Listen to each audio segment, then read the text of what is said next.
की 155वीं जयंती मनाई जाएगी। गांधी जी के पिता का नाम मोहनदास करमचंद गांधी था और दादा का नाम उत्तम चंद गांधी था, जो काठियावाड़ रजवाड़े के अंतर्गत राणा के दीवान थे, जिन्हें उप प्रधानमंत्री भी कहा जाता था। गांधी जी के 2 भाई थे और एक बहन थी। बहन का नाम रलियत, भाई कृष्णदास लक्ष्मीदास थे। गांधी जी का विवाह 13 साल की आयु में कस्तूरबा गांधी से हुआ, जो इनसे उम्र में 1 साल बड़ी थीं। गांधी जी के 4 बच्चे हुए। सन 1885 में पिताजी की मृत्यु के बाद, उस समय गांधी जी मात्र 18 साल के थे। 1888 को वह इंग्लैंड जाने के लिए घर से परमिशन लेने लगे। उनकी माता पुतलीबाई ने उन्हें मना किया। बार बार अनुरोध करने के बाद, घर की स्थिति अच्छी न होने के बाद भी गांधी जी ने कर्ज लेकर 1885 ईस्वी में पिता की मृत्यु के बाद 1888 को इंग्लैंड के साउथहैम्पटन शहर के लिए चल पड़े। तब वह मात्र 18 साल के थे। इंग्लैंड जाने के लिए बहुत प्रयास किया। उनके घर में ऐसा विश्वास था कि जो समुद्र पार करता है वह अशुद्ध हो जाता है। समाज से उनको कहा गया कि अगर आप समुद्र पार करेंगे तो अशुद्ध माने जाएंगे, आपको जाति से निकाल दिया जाएगा। इन सब चीज़ों का परवाह न करते हुए गांधी जी इंग्लैंड के लिए निकल पड़े। जैसे ही कानून की पढ़ाई पूरी होने के बाद वहाँ पर एक दी वेजिटेरियन के सदस्य थे। उन्होंने गांधी जी से पूछा कि आप कानून की पढ़ाई करने के लिए इंग्लैंड क्यों आए थे? तो गांधी जी ने एक शब्द में जवाब दिया कि महत्वाकांक्षा के लिए। उस समय कोई यह न सोचा होगा कि यही व्यक्ति आगे चलकर अंग्रेज़ों की दशा दिशा बदलकर भारत को आज़ादी के रास्ते पर ले जाएंगे, और उनका बहुत योगदान रहा आज़ादी में। कानून की पढ़ाई करने के बाद जब वे 1891 ईस्वी में भारत आए तो उनको कोई खास उपलब्धि वकीली में नहीं मिली थी, जो धीरे धीरे प्रयास करते हुए उनको 1893 ईस्वी में भारतीय व्यापारी सेठ अब्दुल्ला को एक वकील की ज़रूरत थी। बाद में गांधी जी 1893 ईस्वी में भारतीय व्यापारी सेठ अब्दुल्ला का केस लड़ने के लिए दक्षिण अफ्रीका चले गए। उस समय उनकी उम्र मात्र 24 साल थी। जब गांधी जी दक्षिण अफ्रीका गए थे तब वह धीरे धीरे बैरिस्टरी में महारत हासिल कर चुके थे।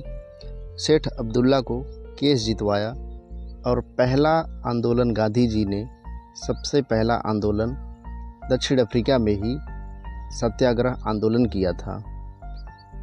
इसलिए किया था क्योंकि वह दक्षिण अफ्रीका की ट्रेन में फर्स्ट श्रेणी के कोच में सफ़र कर रहे थे। अंग्रेज़ों ने उन्हें काला कहकर उठाकर फेंक दिया। उसके बाद उन्होंने वहाँ पर सत्याग्रह आंदोलन किया।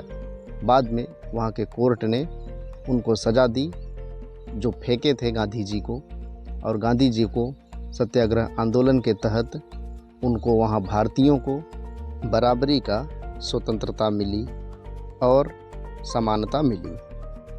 धीरे धीरे गांधी जी का दक्षिण अफ्रीका में बहुत सारे दोस्त हो गए। उनके एक दोस्त ने, जिनका नाम कोट्स था, उन्होंने गांधी के गले में तुलसी के बने हुए माला को देखा तो उन्होंने गांधी जी से कहा कि क्या आप इस पर भी विश्वास रखते हैं? अंधविश्वास आप भी मानते हैं? तो गांधी जी ने कहा कि हम अंधविश्वास नहीं मानते हैं, न किसी पंथ को मानते हैं। हम सामान्यतः हिंदू धर्म से हैं, लेकिन किसी पंथ का, किसी समुदाय का हम उसका समर्थन नहीं करते हैं। और यह तुलसी के जो माला हैं, यह हमारी माता जी ने हमारे गले में पहनाया हुआ है। यह अपने आप गिर जाए, टूट कर या घिस कर गिर जाए, उसके बाद मैं कभी अपने से कुछ नहीं पहनूंगा, लेकिन इसको मैं, जब तक यह हमारे गले में है, ये हमारी माता जी का पहचान है, उनकी शक्ति का प्रतीक है, इसको हम तब तक नहीं निकाल सकते हैं। गांधी जी अहिंसा, सत्य, इन सब चीज़ों में विश्वास रखते थे। कर्मकांड, ईश्वर में उनका बहुत ज़्यादा आस्था नहीं था, लेकिन वह किसी के खिलाफ भी नहीं थे। उनके लोगों के बार बार कहने के बाद भी वह इतने अग्रसोची थे कि किसी पंथ का स्थापना इसलिए नहीं किया कि ताकि वे आगे चलकर एक पक्ष पंथ का समर्थन करे, दूसरा पक्ष पंथ का विरोध करे, आगे चलकर लड़ाई न हो। इसलिए उन्होंने कोई ऐसा पंथ का स्थापना नहीं करी। गांधी जी इतने अग्रसोची थे। गांधी जी पहली बार भारत 1901 ईस्वी में दक्षिण अफ्रीका से आए थे और उन्होंने कलकत्ता अधिवेशन 1901 ईस्वी में कांग्रेस के मंच का प्रतिभाग किए थे। उसके बाद वह फिर पुनः किसी काम से दक्षिण अफ्रीका चले गए थे।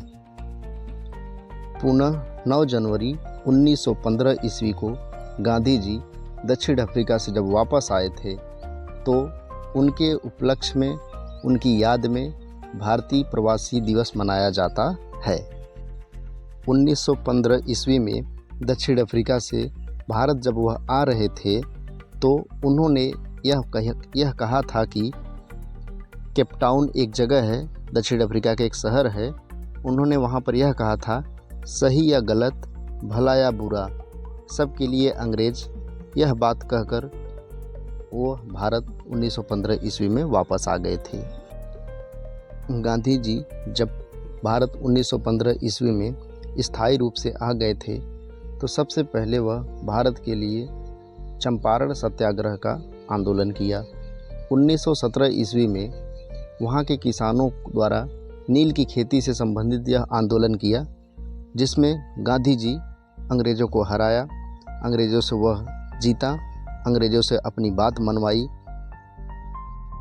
उसके बाद गांधी जी के भारत में बहुत सारे आंदोलन हुए। अहमदाबाद मिल आंदोलन 1918 ईस्वी में हुआ। यह कारखाना से संबंधित, मजदूरों से संबंधित आंदोलन था, जिसमें गांधी जी ने अंग्रेज़ों से मजदूरों का हक दिलवाया और सैलरी से संबंधित यह आंदोलन थी। 1919 ईस्वी में गांधी जी ने खिलाफत आंदोलन चलाया। 1920 ईस्वी में गांधी जी ने असहयोग आंदोलन चलाया। असहयोग आंदोलन में यह था कि हम हथियार नहीं उठाएंगे, अहिंसक रूप से, प्रेम से अंग्रेज़ों की मदद नहीं करेंगे, कंपनी में काम नहीं करेंगे, सहयोग नहीं करेंगे, किसी भी चीज़ में अंग्रेज़ों की सहायता करने से परहेज करेंगे।